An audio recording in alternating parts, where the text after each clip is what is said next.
All set. Okay. Little after 8:15, we'll get this meeting started. This meeting and all other meetings of this committee are open to the public. Proper notice has been posted and given to the media in accordance with Wisconsin statutes, so the citizenry may be aware of the time, place, and agenda of this meeting. Let's see. Roll call. We're all here, I think. Need a motion to approve today's agenda. Make that motion. Also, we have a we have the motion and a second. All in favor, say aye. Aye. Those opposed? Hopefully everybody's had a chance to review the minutes from our previous meeting in January. A motion to approve those minutes. I'll second. We have a motion and a second. Is there any discussion, additions, or corrections? Seeing none, all in favor say aye. Aye. Those opposed? Any public comment, Jeff? Anybody? I have not received any. Neither have I. Okay, that brings us to our program presentation. Okay, so we have Gretchen Waupaca here from our Healthy Beginnings program. And Gretchen's going to present on the Mother Infant Therapy Group. This was a project that we collaborated with and worked with UW-Madison. UW funded the whole project, and it was a project that we worked really well with our program because we already had some interactions and some work with clients that fit with the project they were working on. I'll just pass it on to Gretchen. I'm going to share this on the screen too. So Gretchen, if you want to do a little bit of introduction of it. Yep, so we were connected with UW-Madison through Dr. Allison Freeze, who is a psychologist at the county.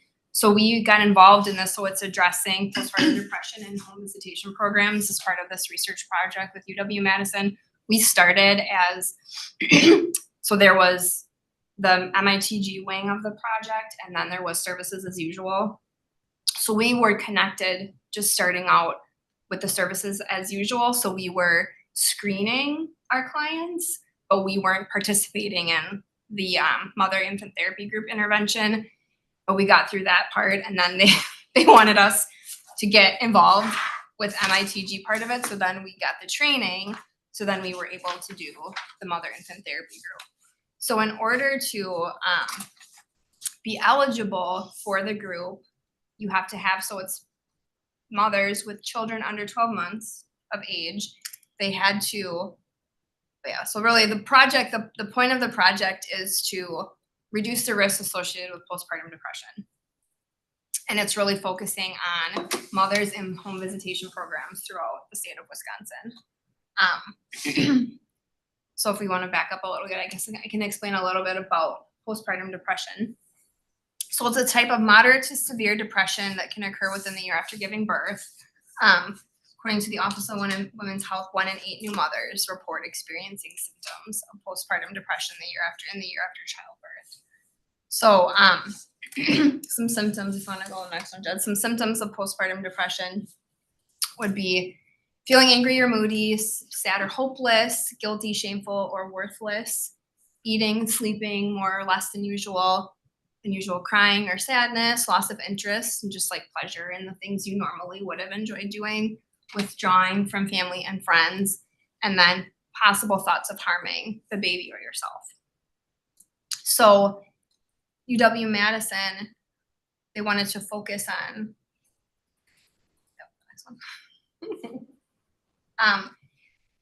focus on this because postpartum depression can have a big impact on the mother, but also the development of the baby and the relationship between the mother and the baby.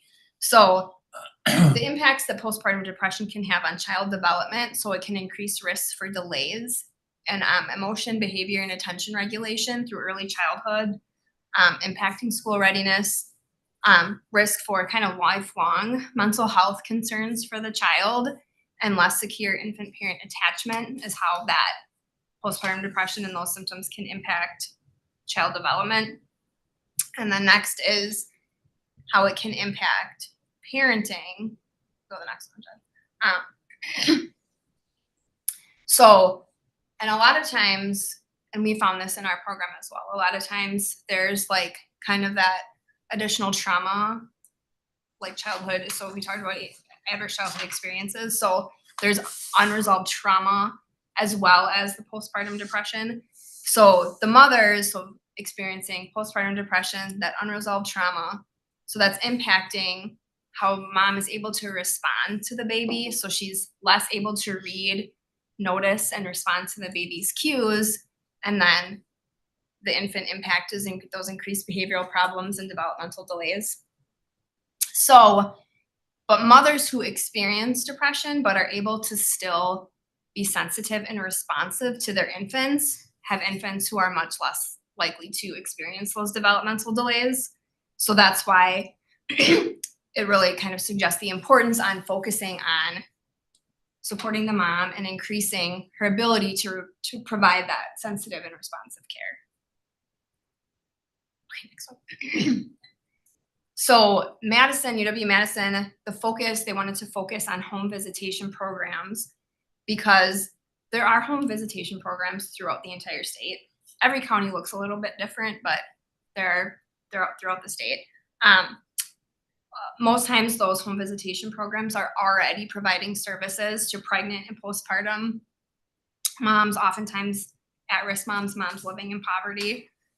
We're already screening moms for postpartum depression. And then a lot of times the clients involved in home visitation programs are facing a lot of barriers to accessing mental health treatment. So it could be insurance, childcare, transportation.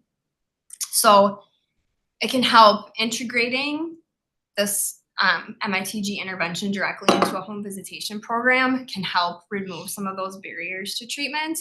And it also supports like building skills and confidence of the home visitation, of the staff, kind of build their skills in supporting mothers with mental health struggles.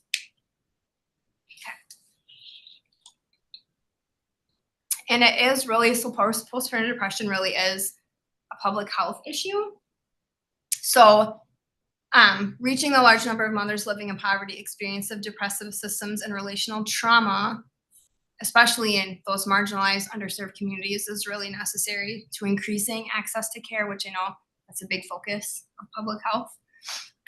So what UW-Madison had found in some of their assessment is that 30% of women in Wisconsin home visitation programs screened positive for postpartum depression.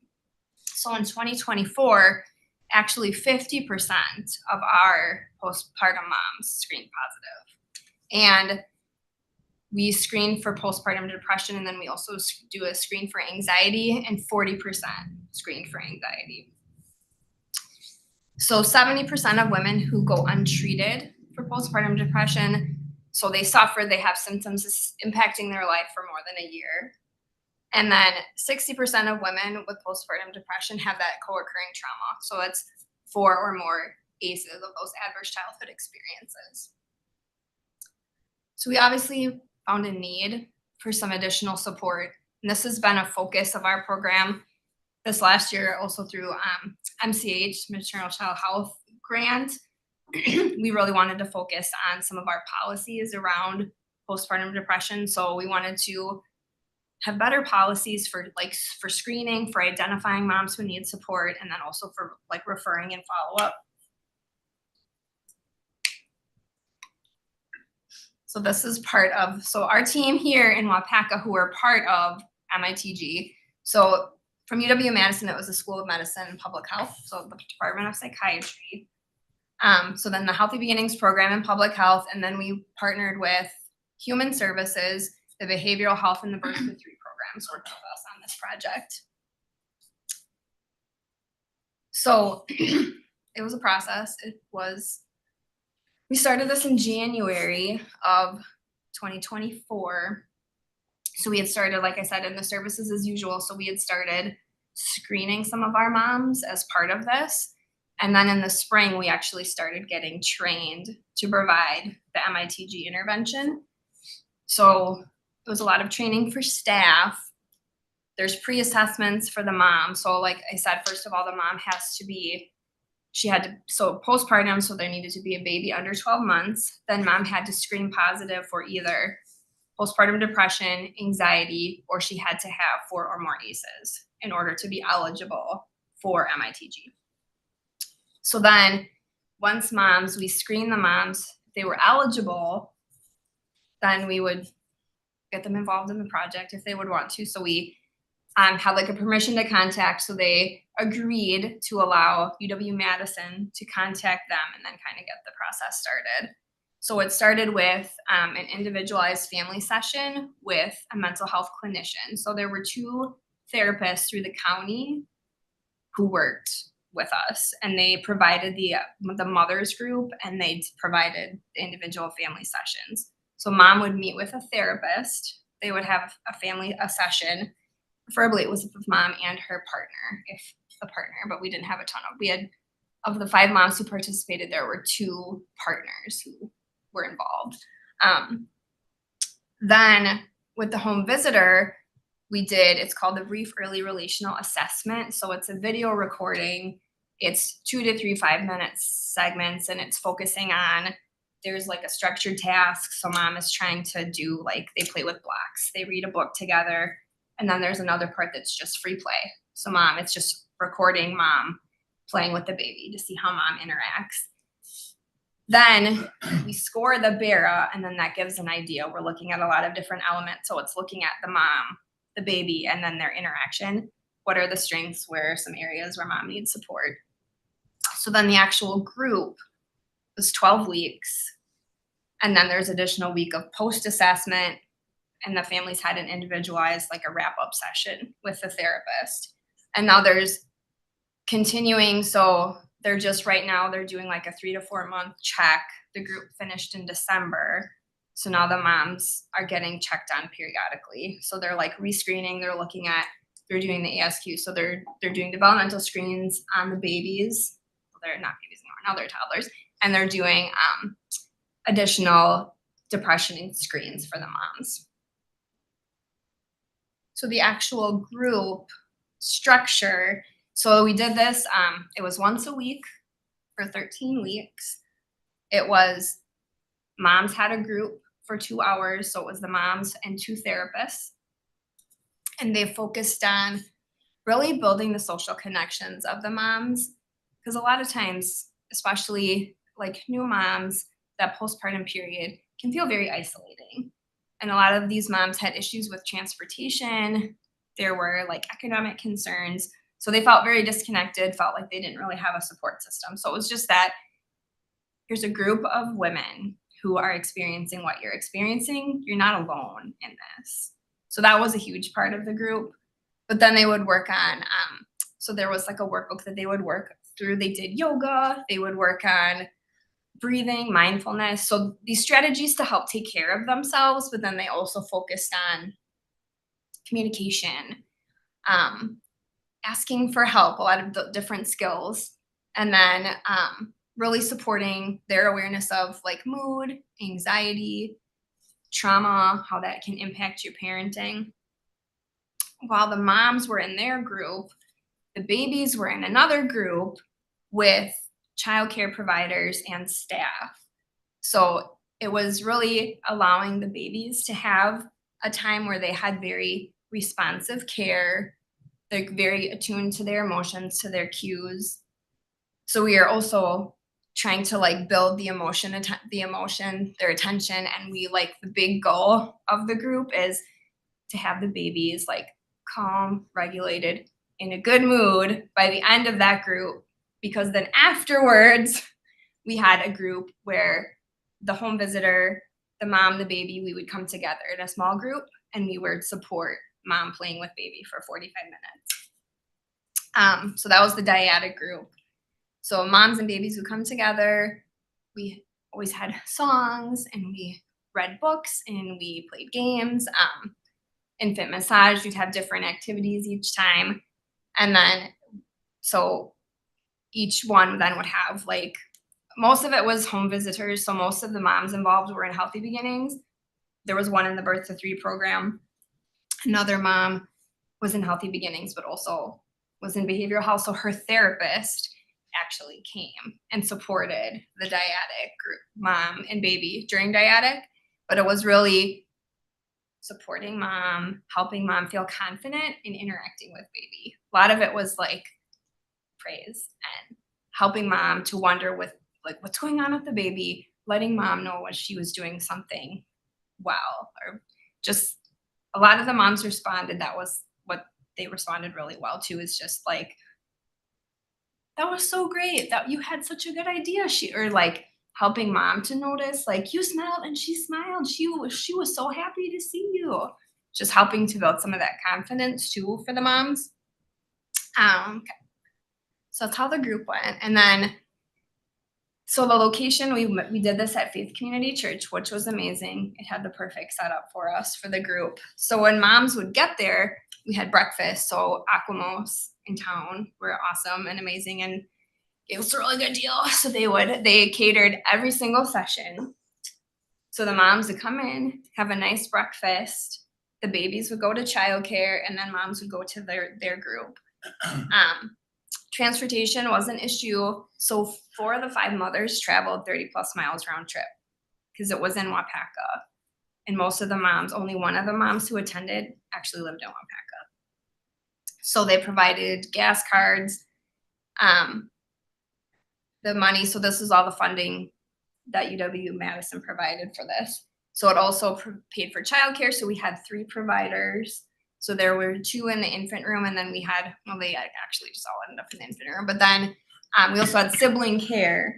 So 3 of the families also had older siblings that had to come with to the group. So they needed to be cared for as well while mom was in group. And then it covered all the materials, supplies, craft supplies, books, yoga, mats, diapers for the babies, wipes, toys, all of that. And then also it provided a stipend for the 2 mental health clinicians who ran the mothers group. So this project is still ongoing. It's scheduled to end this year. So it goes through September 30th. So I can't share all of the data from it yet because it's not complete yet. But 5 moms and baby pairs participated. So we did this in the fall of 2024. It started in September and went through December. All the moms attended regularly. The moms, the biggest thing is that they just reported that this group helped them to feel less alone. And it was funny. They, like about halfway through, they all started to get up like sad for when it was going to end. Like, we're halfway through. What are we gonna, like, for a lot of moms, it was like the thing they looked forward to the most in their week was coming to this group, and they were really sad when it ended. But there were a lot of friendships that were formed, and it was really cool to see. One of the moms was actually pregnant with another baby during the group. So the other moms were bringing her things for the baby. They were swapping diapers in the parking lot. By the end, they were like carpooling and helping each other get there. One of the moms was actually in the room when the other mom gave birth. Like, they formed some really close bonds with each other through this group, and they're continuing to communicate, and they're kind of still their own little support group. But all moms reported a decrease in their depressive symptoms. All participants reported increased feelings of connectedness with baby as a result of the group. But again, once this is all done in 2026, there will be a nice report with all the data to show the growth of the moms. But overall, we felt like it was really successful. The moms got a lot of it out of it. We can see the change in the relationship and the responsiveness between the moms and the babies. So yes, this is just anecdotal right now until the project is complete. But then Madison would like to support another round of this with us, which would be nice because they fund it. However, it has to be completed by September 30th. And currently we don't have enough English-speaking moms who would be eligible to participate. So because it is in the research stage, none of the materials, nothing has been like translated yet. So most of Unhealthy Beginnings, our moms who would be eligible are non-English speaking. So they are not able to participate in the group at this time. But we are trained, we are able to provide the group without UW-Madison. Just we'd have to find the funding to cover the cost of the group. So yeah, that was MITG. It was a lot of work. I would definitely say it was worth it. So For the dyadic group or whatever that you talked about, was that everyone in the same room and the therapist or the in-home person and the mom and baby, were you all together or? we were all together. So there was one of the clinicians from Mother's group led dyadic group.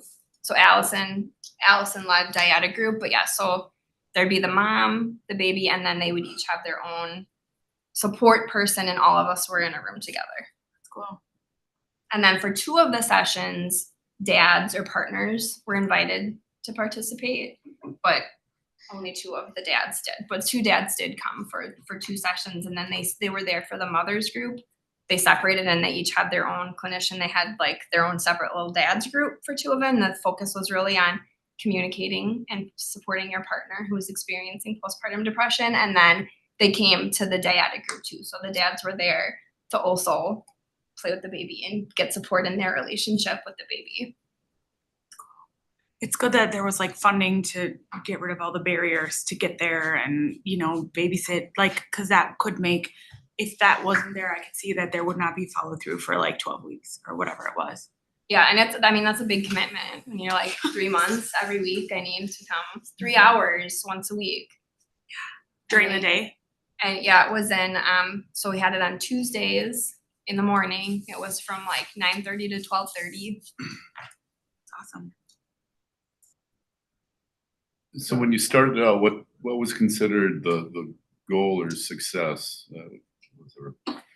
So really when we started, it was more like, so Allison Fries, who is our child psychologist, and she gives a lot of support to our program. She had been involved in this group. So she had actually provided support and did the Mother's group for some other counties. So she had been involved with it and she had seen the success of the group. So we had heard about it from her, and really looking at the scores of the moms in our program, like so many of the moms were experiencing postpartum depression and anxiety.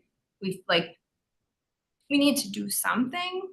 And it's hard because you want to have like this concrete, like, okay, you're experiencing postpartum depression. Here's what you want to do, but there's not.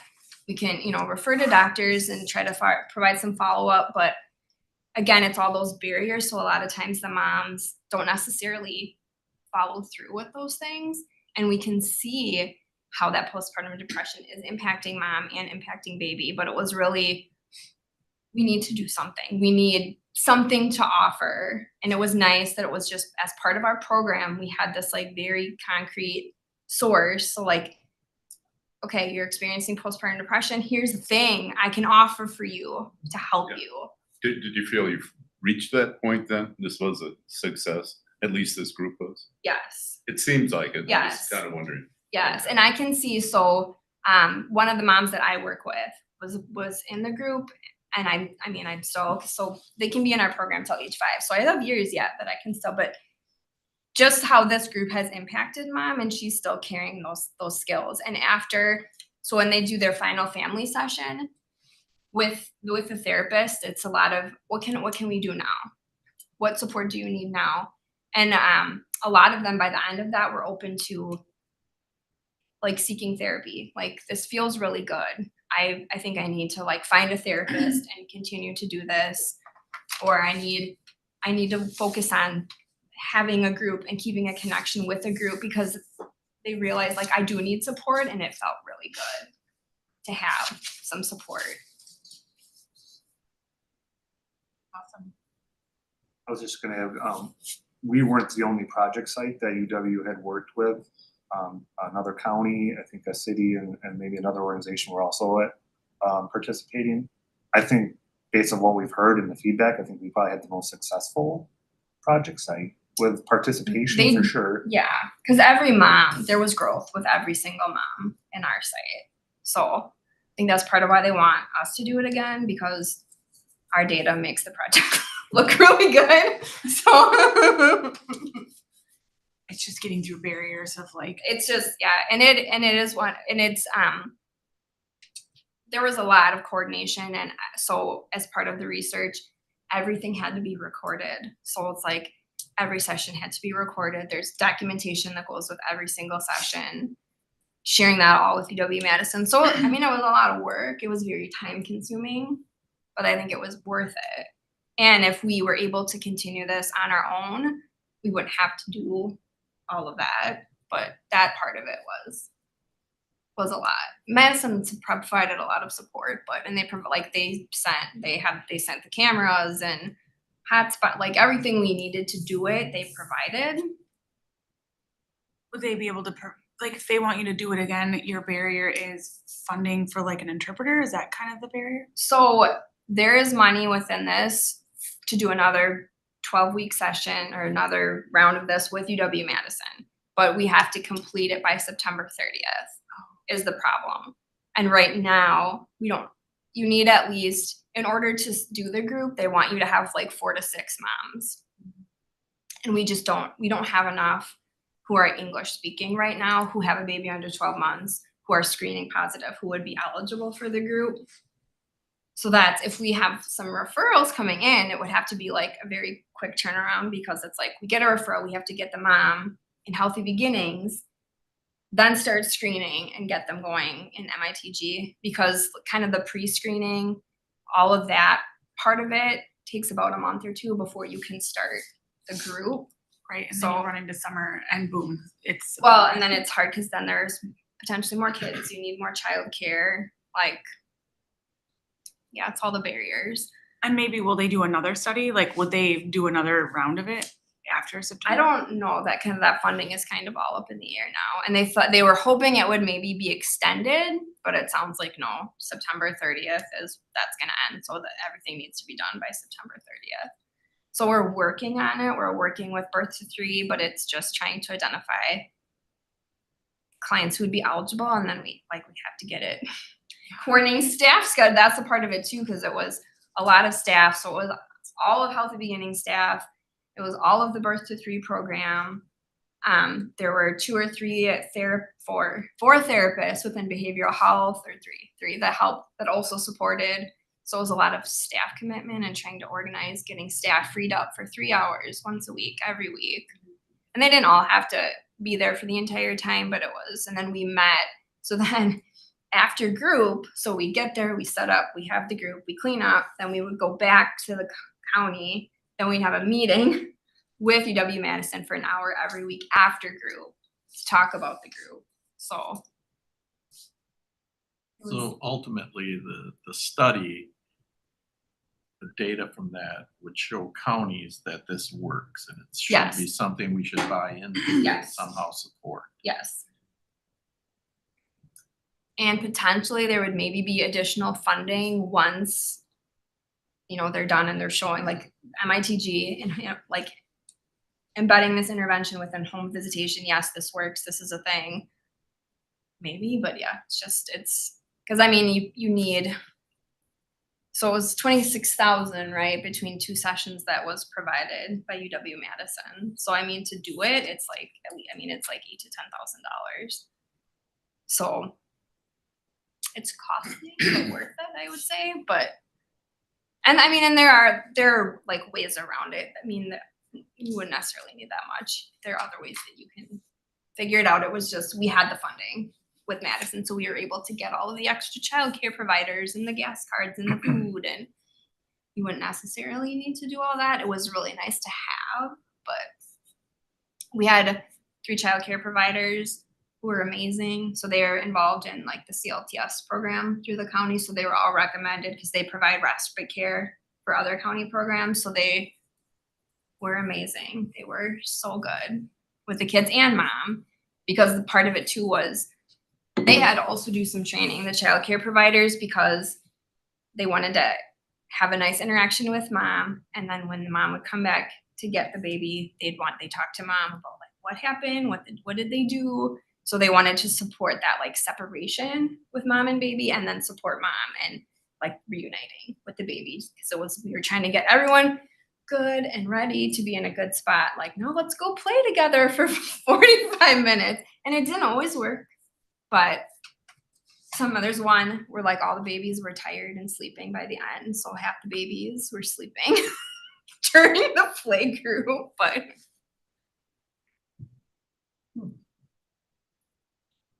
Thank you, Gretchen. yeah. Yeah. One thank more you. question. Yeah. Because it's financed by UW, can you use neighboring counties? Like if I had somebody in Waupaca County, would they be available to get your program filled for the next session? Or So from Outagamie County? So they have to be in a home visitation program. So the moms had to be in a home visitation program. So they would have to be in, like, they had to be in birth to 3 or they had to be in the Healthy Beginnings program. But did they have to be in Waupaca County? Well, yes, because we have to support it because we can only support moms in our county. So So then their support team would have to come here for all of the, if you were to Invite them. invite them, the people that do your job in those counties would have to come and participate in order for it to be, because it's a study, it would have to be the same, so, right. yeah. Right. And we still, so like we have the grant. So like we sign the contract. So like our program is responsible for coordinating.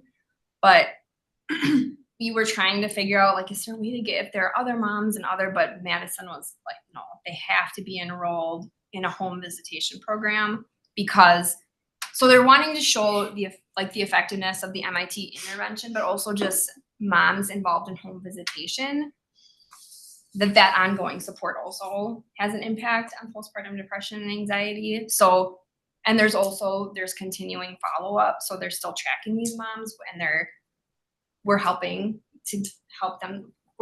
them to stay connected with the mom. So they're continuing to follow up. So They gotta be in Waupaca County, yeah.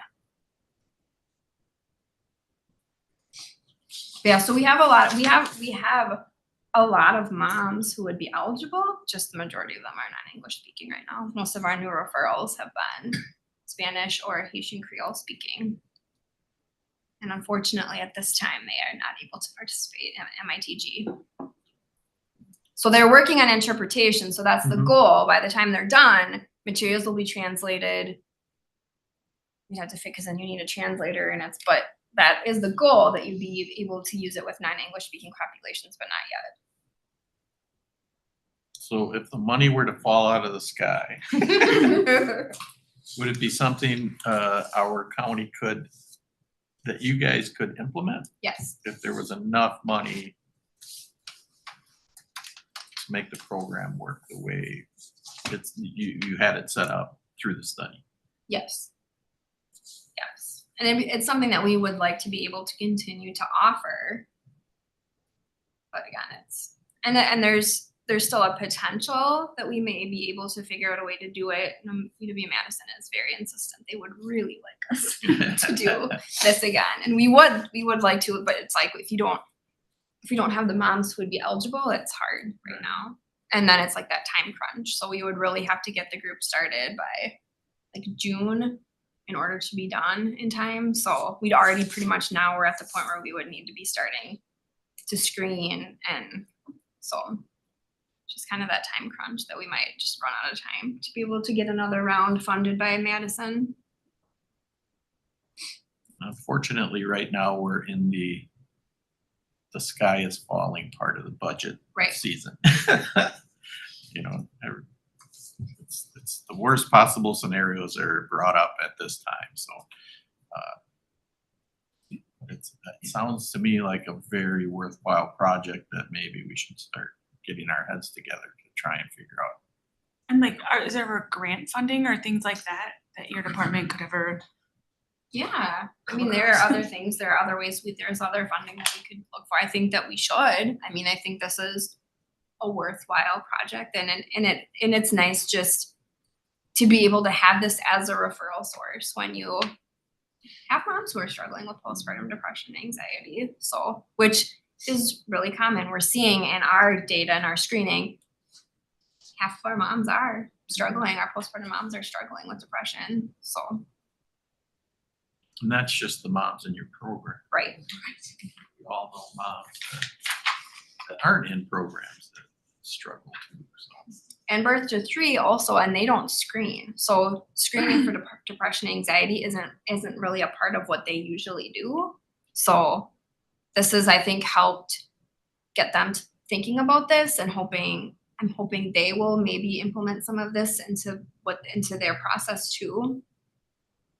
Because they weren't necessarily screening and identifying and helping to refer those moms who, I mean, in your discussion and your observation, you kind of have a feeling something's going on here, but they weren't necessarily screening in the birth to 3 program because that's not, their focus is on child development, so that they don't necessarily focus on that part, the mom, as much, but that relationship is so important to the development of the child that. So Nicole Loretzen, who's the birth to 3 manager, was one of the other mental health clinicians who supported the mothers group, and Nicole is very supportive and really sees it. She's the one really pushing. She wants us to do this again. So outside of the study, let's say we start implementing this program, would it eventually help moms that aren't in programs currently, but somebody says, hey, I think she's struggling, you should go see these guys, and then they would talk to you, and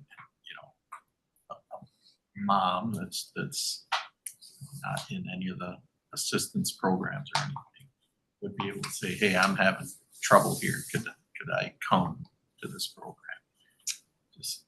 I mean, and maybe once the research part of it is done, I think we would probably have more flexibility, and Allison has said this too, we would have more flexibility with how we would implement the program if we Right. could just do it ourselves and we don't Right. need the oversight from UW-Madison. So I think that would be a discussion worth having, how we could open this up or how we could provide it for maybe moms who need support but aren't necessarily needing that like long-term Right, in-home visitation services. So yeah, I mean, I think that's something that would be worth thinking about. Okay, thanks again. Yeah, thank you. Any other questions? This group, they all entered the group at the same time and they all exited the group at the same time. If you'd implement something in the county, you'd have people coming and going at all different times. So I mean, managing that would somehow, I mean, that would be all something that you'd have to look at into a program, because if you have somebody that's in it for 5 weeks and then some new mom comes in, you can't put her in that group. No, but I think you would have to do it as in we run it 2 to 3 times a year. Once you are involved, you're in this group, you're coming, you're committing to coming to that. And then if we identify another mom, then they would wait until maybe the next. And Allison has talked about too, condensing it. Maybe we pull out so it wouldn't necessarily need to be. I think the long-term aspect of it is helpful, but maybe we wouldn't need 12 weeks. We could shorten it a little bit, and that would be less of a barrier because that commitment at first was moms were like, okay, but then they didn't want it to end. None of them, every single one of them would have continued to come if the group would have continued going. None of them wanted it to end. So Right, it would be a closed group and they Right. just have to sit tight till the next one Yes. started, yeah. Mhm. Well, if money could fall from the sky.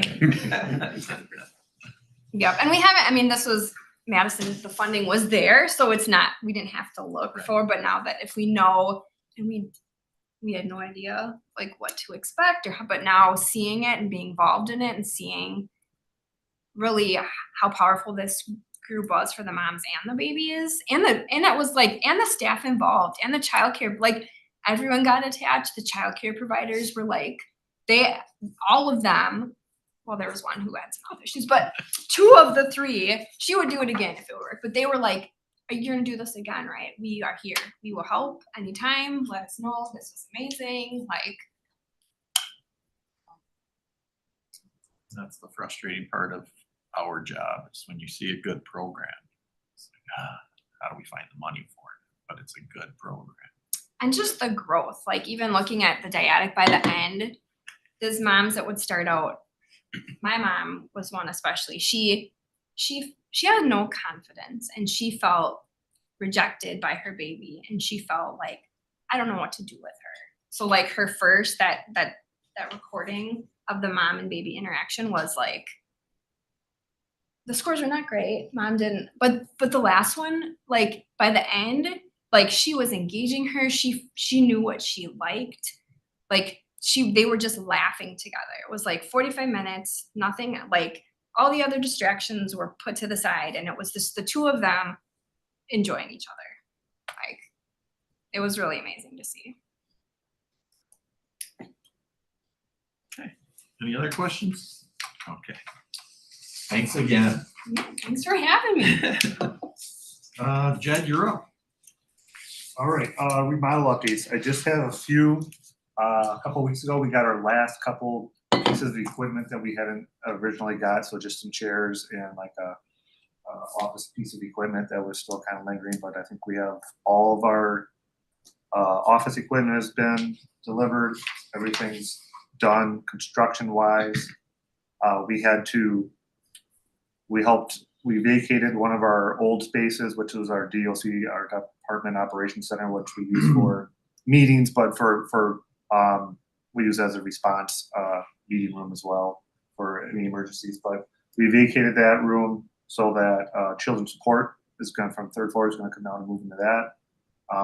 And our conference room, our new conference room has been set up. We've used that a lot, and we've had some requests from some of the other departments to use that conference room while they have to move out or move around. So we're happy to help with that too, and having people use our conference room as needed during that remodel phase. And so that's where we're at with the remodel. Any questions on that? Water lab testing. I just want to bring up something. So we talked about partnering with Land and Water this last year on a sampling project, like a town-based sampling project, where we were able to do a whole bunch of bacteria and nitrate testing all over the county. And that went really well. So I think Land and Water, it worked really well for them to get all the testing they wanted to do, and it was just really convenient for them to have the lab, use the lab right here right at the courthouse. They just brought samples up to the 2nd floor, and the expenses the efficiency were much better than having to use an outside lab. And we've talked to them more, and they do a routine regular testing on a couple other things that they need to do for their programs. One is total phosphorus, another one is total suspended solids. So they run hundreds of those tests a year, and they're using an outside lab for that. And we talked about the feasibility. Could we do it at our lab? Now we've got a new lab. We got a little bit more capacity. We got some new equipment, and we looked into it. And with our current equipment, the same equipment that we run nitrate with, we can run total phosphorus. To get to the results that they need, we have to prepare the samples a little differently, but I think we can do it fairly easily. The only thing we have to do is we have to purchase another piece of equipment. It's called a block. Basically, it prepares the samples to get analyzed. So I just wanted to run this by this group. I do think it would work well. I think the equipment that we would purchase would pay for themselves in a short amount of time. And I think, again, Land and Water would find some efficiencies and some cost savings as well as using our lab instead of always mailing samples out and paying outside lab. So the piece of equipment we need is about a $2,300 piece of equipment. So relatively inexpensive for lab equipment. And then supplies, which for total solids is basically filter paper that we would need. And then the vials that we use for testing for total phosphorus, we'd have to pay for those supplies. But we pay for us, we charge lab fees to pay for our supplies and our time. So we would charge Land and Water, but again, we'd pretty much be charging at cost. And I think as far as our costs for the block equipment, filters and all supplies, we would make that up really quick. Just running even within a year, I think, of running the samples. And then again, we'd have those tests available for anybody in the public with their private water samples they want to bring in. There may be some interest in I think, outside of even land and water, of people testing their water for phosphorus for various reasons. So I think it's another good test to have. So just wanted to bring that up, that we're been exploring that, and I think we want to move forward with it, and just want to see if you guys have any questions or thoughts or concerns with us doing that. Do we have money in the budget to get that? Yeah. Then I make a motion to get that. Money is, you know, what you need. It'll help out land and water and we'll keep everything in-house. It only makes sense. It'll save the county money in the long run. Yeah, I'll second that. we have a motion and a second to approve the purchase of necessary equipment Supply. and supplies.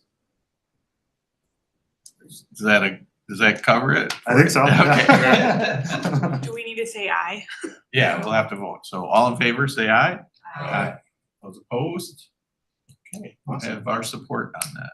Awesome. If anybody hasn't had a chance yet to see the new lab, please do come and visit. It's really nice, and it's set up like a lab compared to what we used to have. So Are your staff not displaced? Like, is everybody else on second floor?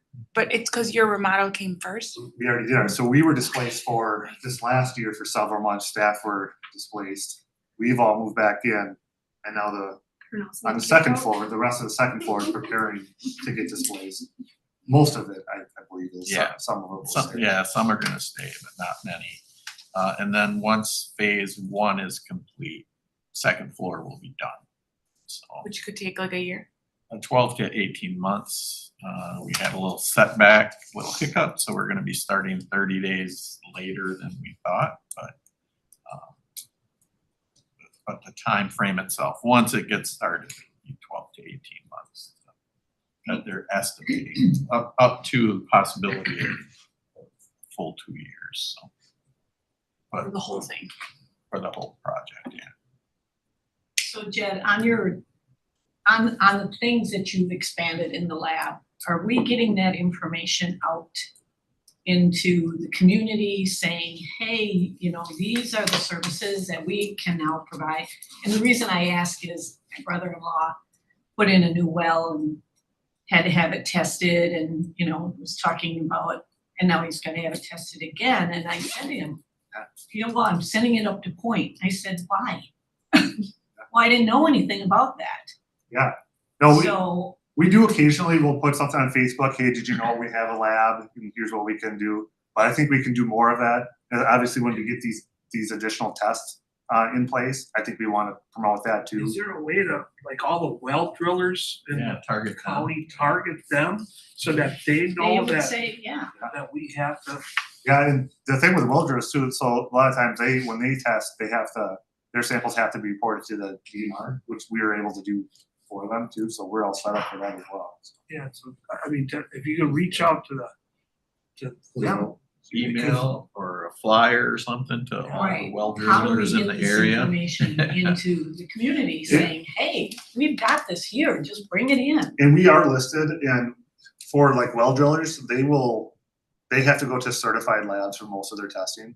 And the DNR has a list of all the certified labs. We are listed on the DNR website, so we're listed everywhere that lists certified labs. But I think, yeah, we can still do more. But you know what happens is, you know, a well driller has been going to the same lab forever. They don't look for anybody new because they always know where it's going. But to give them the opportunity to let them know that, hey, we can now do this for them. And let's face it, everybody had to go to Point for years. Yeah. You know, anytime you had, it was sent up to Point, and that mindset is still out there. No, I think you're right. We can do more to kind of get the word out for sure. Would realtors ever want to know? Like, I don't know, people who buy out in the country, don't they do well testing? Yep, some of the retailers do know because they will reach out to us, especially because like you have to have your water tested for like a tourist rooming house. and those type of things. So, but that's probably another good group to make aware, because not all of them probably know that. Yeah.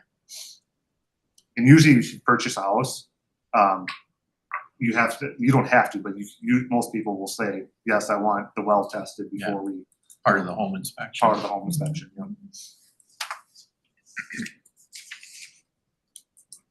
Anything else on that? Strategic plan. All right, strategic plan. So the last few meetings, we brought up some pieces of the strategic plan that we've been working on, the mission and vision, the values, and then some of our, I think we brought up the goals last time. I think we have it completed now. We've got a couple of hard copies here, and we'll go through on the screen as well, our report. Haley is here. She did a really good job of putting everything together on the report itself, but also really organizing us and facilitating our working through this from start to finish. So a lot of credit to Haley for putting this all together. But the whole group, the whole public health group did the work to finalize this and work on our mission, vision, values, and our goals. And then ultimately, it's going to be the whole public health team that's going to work on the actual strategic plan and implement the activities and objectives that we've put together in here. So I'll just go through real quick.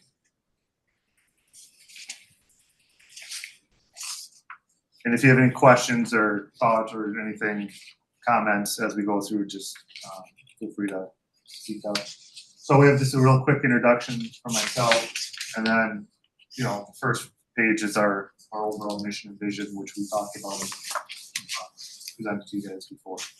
But again, mission and vision, I think that's important, especially, when we're all talking to folks and talking to community partners, talking to residents. Our staff need to know what our mission is, what our vision is, and we need to be able to communicate that. And everything's got to kind of come back to that. So just like any organization, it's a really important piece to the organization. And then our values, we've got 5 values, including compassion, collaboration, integrity, professionalism, and equity. And we've got just a statement of what that means for us, for each one. And then our first goal is to invest in building and maintaining a supportive work environment where staff are connected, focused, well-trained, and resilient. And probably hard to see here. I'll zoom in a little bit. If you have the hard copy, you can see what that kind of broke down.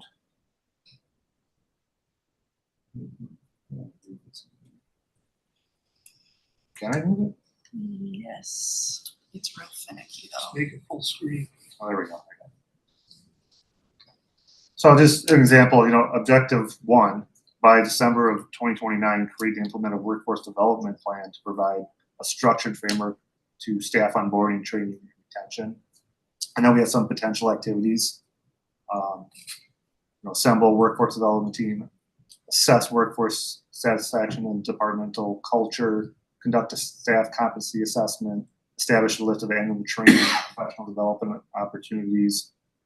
And then we have some potential measures for those activities as well.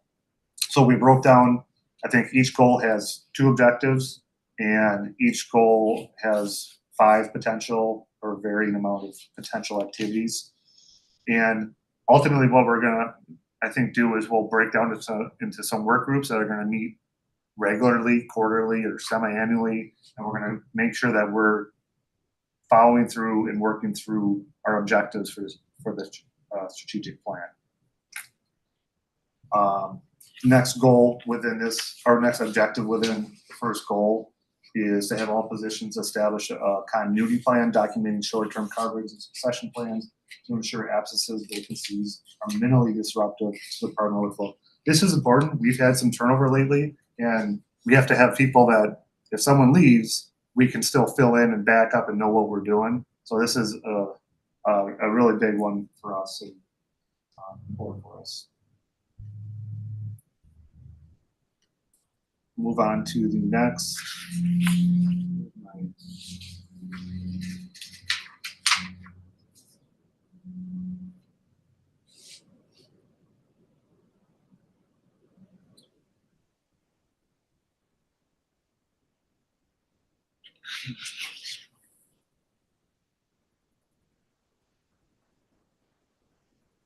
Moving this around, oh boy. Disney's really I should've wonderful at just used making the really PDF. pretty reports, but when it comes to showing it, it gets a little finicky Yeah, on us. So goal 2, support efforts to provide cohesive, community-centered and accessible public health information. And goal 3, increase the use of data to guide public health practices and activities. And you can see our objectives. I'll just run through the objectives real quick. For goal 2 is to develop a public health outreach plan, including new and pre-existing outreach strategies.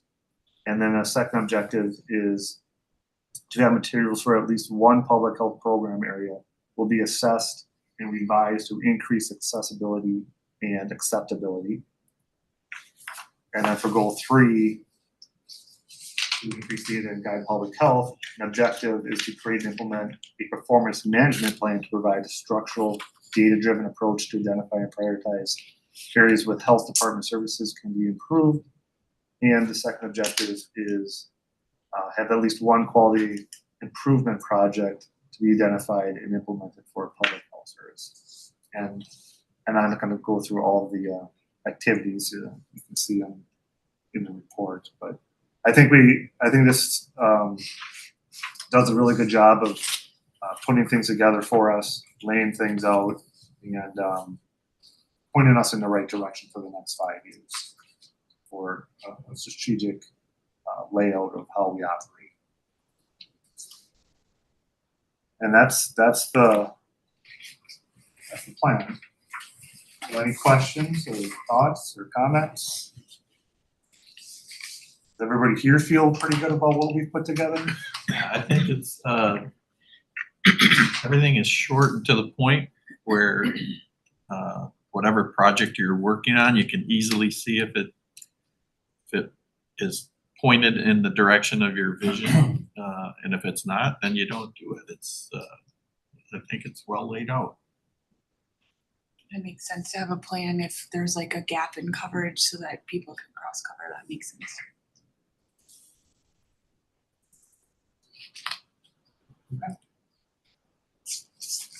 So we'll be moving forward with this plan, starting tomorrow, starting today. So It means I can put it on the website now? yep, we can put it up on the Yeah. website.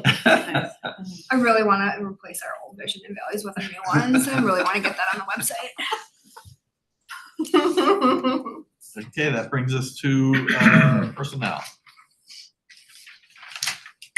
Okay, so we haven't had any resignations or retirements. We're in the middle of a couple of recruitments for an environmental health specialist and a full-time public health nurse and our limited term part-time public health nurse. We did some interviews, I think a week and a half ago. So we had some good candidates that we're finishing working through the process of evaluating those candidates. We did hire environmental health specialists, have an accepted offer that we interviewed previously. We had 2 positions open there. The person we hired is finishing their master's degree, so they'll be starting end of May, early June, but we have an accepted offer there. So things are moving along. Hopefully, when we meet next month, I'll have some more updates on positions being filled. So.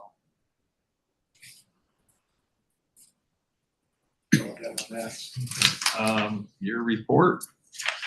I don't have a whole lot of anything new. Pretty much business as usual. Besides, like we just talked about, working to fill some vacancies. Our next big project is we're working through our annual report. That is due to the state by May 1st. Our plan is to have it to you guys next month. So we're working on wrapping that up. And then I'll do annual report to the full board as well. That's all I have. Okay. Supervisor reports. Anybody go to any conferences or anything? I went to the legislative conference in Madison. I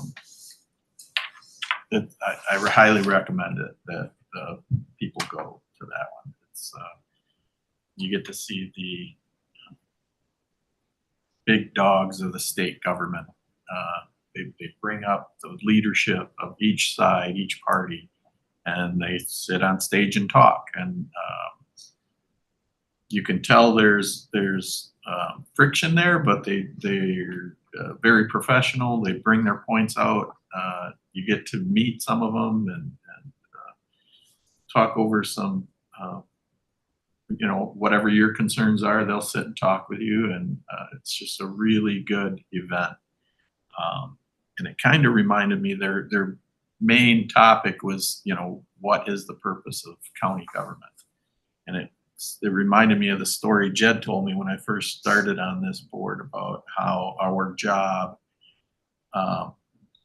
is to bring the resources to fix problems. I think the story was there's a guy traveling down the road and he sees somebody drowning in the river and he pulls them out.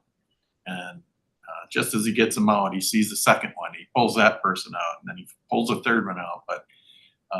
But after that third one, the guy is exhausted, and he knows if he goes back in the river, that he'll drown. So he just continued on his way, and he finds a bridge that people are, it's in disrepair. People are pushing each other off trying to get across this bridge, and that's why everyone's in the river. So the guy had supplies in his wagon, so he fixed the bridge so people weren't getting pushed off anymore. And that's kind of our job, is to bring those resources to fix the bridge so people aren't getting hurt. You're not in danger anymore. But they emphasize that once that bridge is repaired, nobody thinks about the guy that fixed it. That's okay with me. That we bring the resources to mothers with postpartum depression, and their kids years from now benefit from that effort that we put in, so that the next county board or a few county boards later don't have to deal with as many mental health issues, because the kids that we kept from falling off the bridge are doing better. So it's a good conference that everybody should go to. You learn a lot, and it definitely is worth the money. We have it in the budget every year for people to go, so take advantage of it. I also went to that conference. It was exceptional, I thought.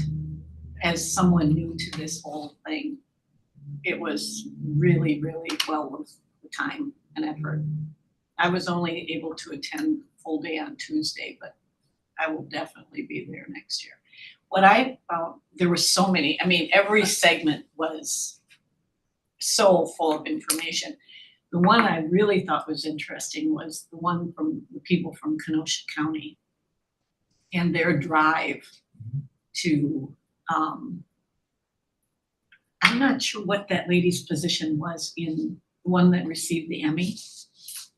She was, they don't have, they have a county board chair, but they also have a county exec. Oh, County okay. exec. Anyway, and what had she had tasked the department heads of getting out in the county, really getting involved. Showing up like at the county fair or any event to promote what your department did. So people know. When I got on county board and I got this packet of all the different departments and what you did was like, who knew? I didn't need the resources, so I had no idea that these resources were even available or that we offered them. And I thought that was really interesting, because they're really promoting to bring young families in and new businesses into, and they're being successful in doing it. So yeah, and there was some gloom and doom too. Oh, yeah. Because our population is decreasing and getting older, and young people are leaving for other states, and then how do we reverse that? How do we get young families to come back into Waupaca County and into Wisconsin in general? But our data shows that we're becoming more of a retirement community. We're losing younger people, but older people are coming in for rural setting when they downsize. So we're kind of stagnant that way. And unfortunately, old guys like me don't spend as much money as new and growing families. So there's less tax base from people my age. So how do we reverse that? How do we bring the workers in? So, those interesting topics. Okay, anybody else? Okay. Our next meeting, April 23rd. Jed, I have a question.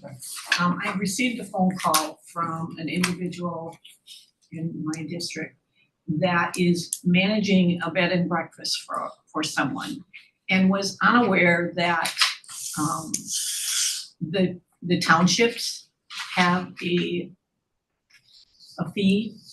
I think Dayton, Farmington, I don't know if the city has it. I know the townships, it's $25. And so I don't even know how he became aware of it, but he said, well, how would I even know that this existed? And I know in the tax bills, the townships and the city put together a letter that goes, I don't believe it went out this year. I think there was a glitch in getting it out, stating that if you're going to operate an Airbnb in Waupaca County, that you need to have, these are the steps, and you need to start at the township level and county inspection and stuff. Is there any, not to add to your work, but is there any way that when the county does their inspection, that the owner is said, hey, heads up, you need to also have a permit from your municipality? Yeah, we could start mentioning that. We send out renewals for everybody who's renewing their license Right, in May. The license year is July 1st to June 30th. Right. So we could potentially put a note in there too, also check with your township for any,